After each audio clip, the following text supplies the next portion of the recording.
Hi everybody, it's Cash. Welcome back. Thank you very much for joining me. This is the video I promised you about my second trip to Sedona.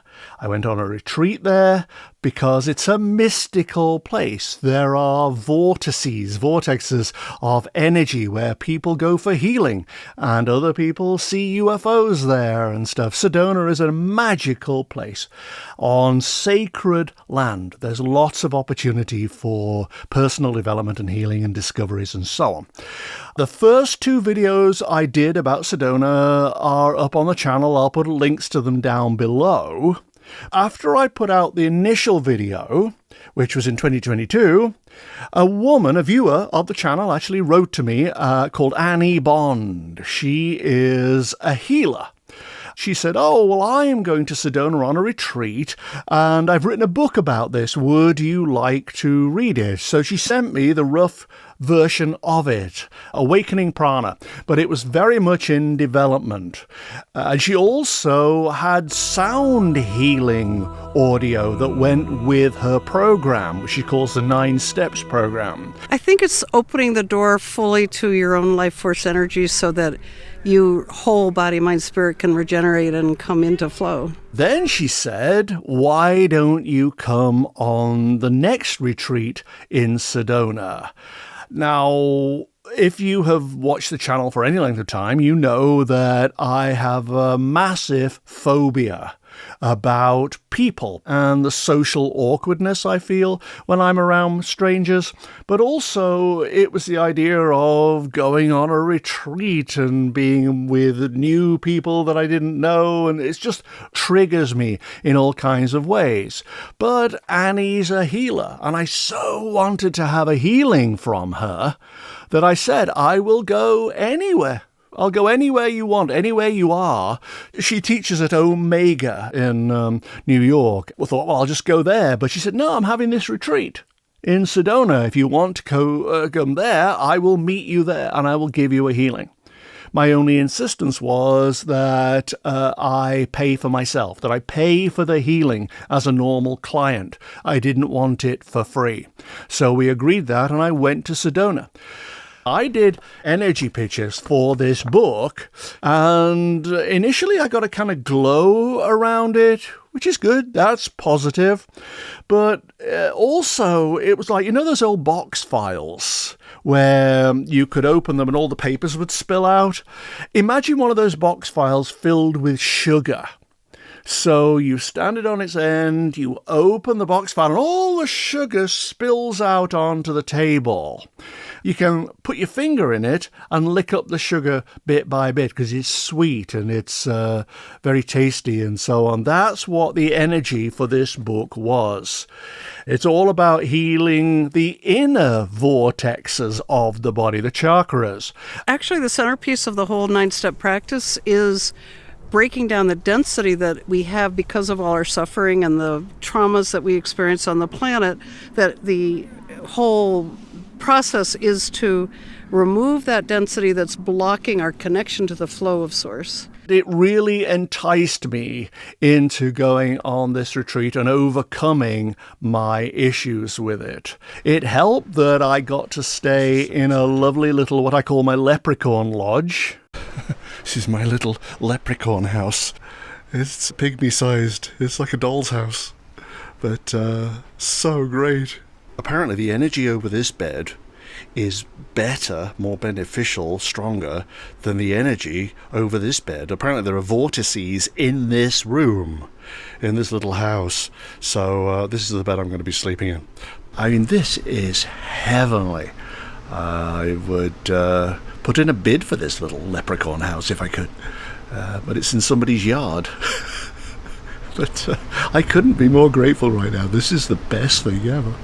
Not only was it magical and compact and intimate and lovely, right outside the door, I had the energy of a roaring river. Look at that, how beautiful it is. And because Sedona's this kind of place, just up the street lived a woman who has an enneagram and a labyrinth in her backyard. She'd made them herself. I knew nothing about Enneagrams and strictly don't even now, but basically the stones are numbered around the outside, and once you find out what your final Enneagram number is, that helps delineate your personality. And it can apparently be very, very accurate. I'm not absolutely sure about that, but I could test the energy of the Enneagram. And it was really fascinating, actually. There is apparently a lot of energy in this Enneagram. Okay, now let's just do the whole Enneagram and see what happens. It's like there's a wigwam. Do they still have wigwams? I don't know, but it's like there's a wigwam of sticks that meet in the middle. They're all of different lengths though, but they all are mutually supportive. So you take one away and it's a bit like a plunk, the whole thing falls down. It's all integrated. I mean, the thing about the Enneagram is that it's just a bunch of stones of different sizes configured into a circle with a star inside it, basically. And yet, when I stood there, it was like waves were sloshing over me, waves of energy, inviting you to flow with them rather than resist. But it's also like being in a real wave. If you stand in the way of a real wave, it kind of hits you slightly and then goes around you or knocks you over. Yeah, this is actually quite powerful, I think. Right next door was a labyrinth, and you walk around it slowly, contemplatively, with intention and setting an intention until you reach the center. I'm opening myself up to receive what I need. This seems to be about affirming in your head what your needs are, but not necessarily at a mortal level, at a soul level, and aligning with the needs of your soul, and shedding anything that isn't authentic.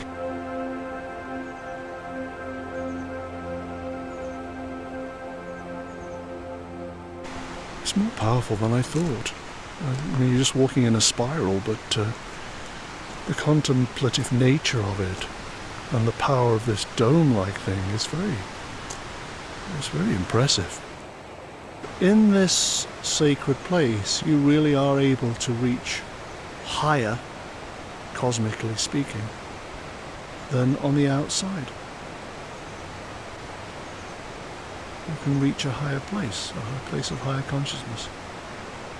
Oh, interesting. I didn't expect that. So in other words, a labyrinth is really about letting go as well. When you start out, you're thinking limitation. You're not allowing your full energy to flow. But as you contemplatively move around the pathway and slowly yield to what's being offered to you, you ultimately arrive at the center, and this dome-like shape is above your head now. And it's not restricting. You are standing to your full height at your soul level. When you're standing on the outside, hunched up, living in ego with all the problems that we face in the real 3D low consciousness world, it's hard to accept the energies of goodness and divinity and your higher self and so on that are trying to flow through you. This is very much part of Annie's teaching. about going into your luminosity, your divine essence. That's what I think the labyrinth does if you approach it correctly. I felt more enlivened simply by doing that, a bit like the river that was flowing alongside us. In fact, I actually posed for a photograph with Laurie and his assistant, something I never do. But I just felt already more agreeable and more relaxed around people. And the next thing that's going to happen to me is I'm going to have... This was a bad idea, sorry. I've got to get potassium in my body before my energy healing, which is going to happen in about 5 minutes' time. And again, so excited about this. Now, obviously, I'm not going to be able to show you the healing itself, but I lay on a bed with my eyes closed, and Annie walked around me, basically going through my chakras individually, finding out where the blockages were, and pulling in various elements to channel them into me and release all those impediments to my free-flowing energy. The 9 steps are a way to break out of that sort of 3D ego-based world and move much more into our connection with our higher self and our soul and be in flow with the universe.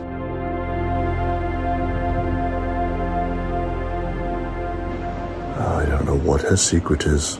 I don't know what her connection is. But she went in the way a brain surgeon goes in, into your childhood pain, into the traumas trapped within your body, into the fears that stop you becoming who you really could be. And she works on removing it. It's the beginning of a process.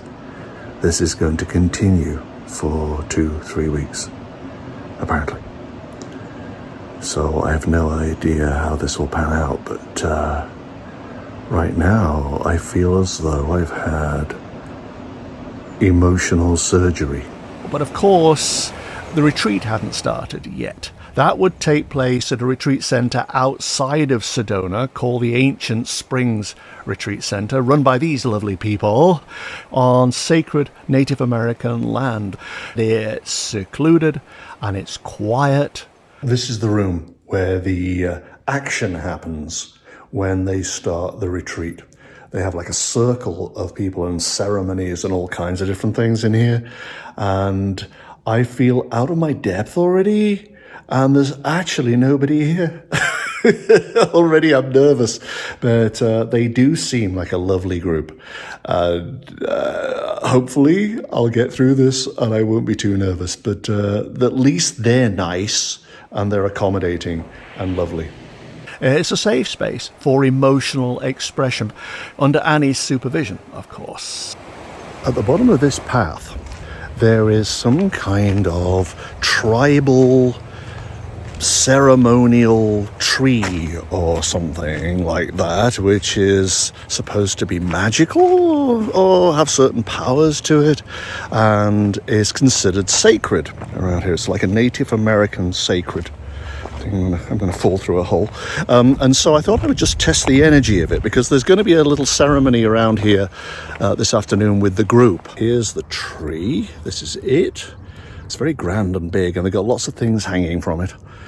So let's see what happens when I touch the tree. You know when an elephant goes to a watering hole and sticks its trunk in the water and sucks the water up? It's like that. It goes really deep. In terms of energy, I don't know about the roots or anything, it goes really deep. This is taking energy from deep, deep, deep, deep, deep and splaying it out, throwing it around the place like streamers. So yeah, there may be some justification to them treating this as a ceremonial tree. Somewhere else I found a daffodil, and I thought, I wonder what the energy of a daffodil is.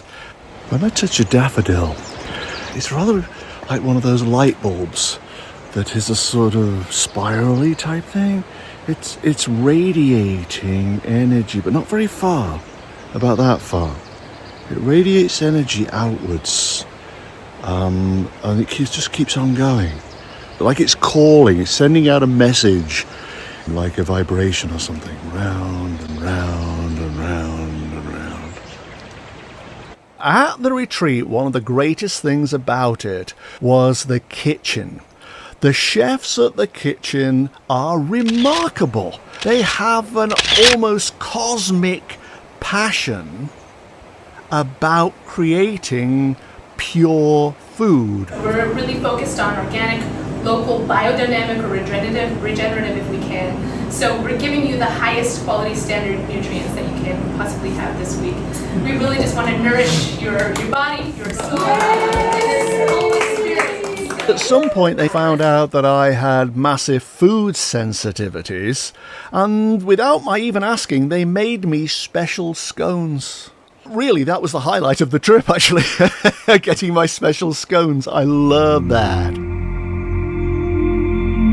One of the most significant things for me was that Annie, as part of the course, plays music that she has channeled herself. Somebody else plays it, but it's channeled music.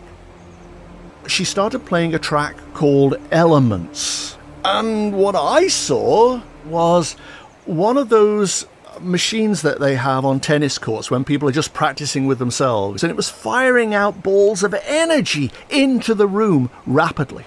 The balls flew round and round and round the room.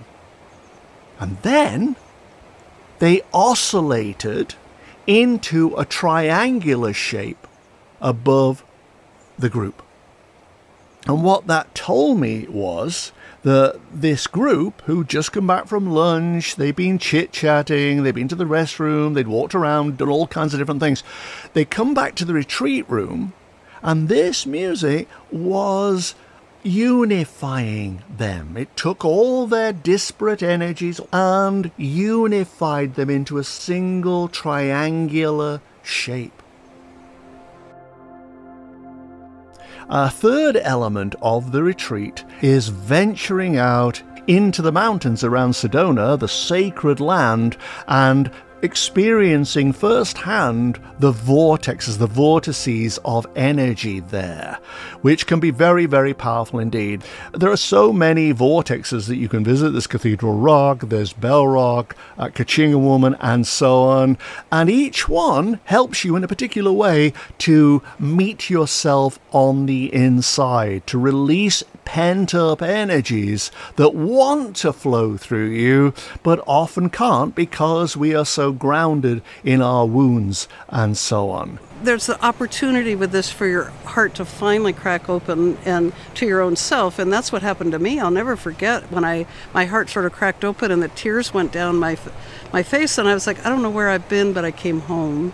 And so once you come home, then it's like, wow, power me through all this suffering and low density. I want to get it out of the way because I know what it feels like to be to more open to my own self and who I really am, my authenticity. A lot of these vortexes are very different in that some, like the one we're at right now, is the Divine Feminine. It's the Kachina Woman vortex, and the Divine Feminine energy is so sweet and beautiful. People can sort of identify with the energy for the first time. Maybe they never felt it before.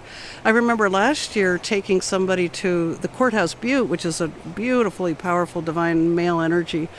And this woman, she's here this year, cracked open. She had never felt healed male energy in her life. She suddenly felt it. She worked with it.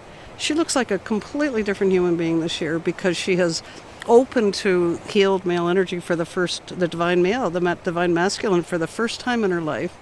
And so it's a life-changing moment for her because it's so extreme here. I began to feel the effects of Annie's healing almost immediately. Now, you might say it's just psychosomatic. It's just the power of suggestion. Maybe.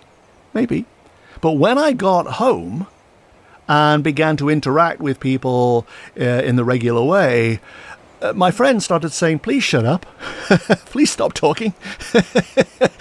Apparently, it was really, really noticeable that I wasn't as reticent. You're not afraid. You're open-hearted and you're embracing this love from everybody, and you're not like in the corner. I mean, it's just absolutely wonderful. It's totally charmed everybody here. There's absolutely no question about it. I mean, everybody has loved having you, and you've added so much radiance to the whole group, and and you're very open-hearted about trying to understand the process of healing and respect for the process of healing, and everybody feels that, and that makes a really big difference. Oh, come here, you. I never hug people, but you get one now.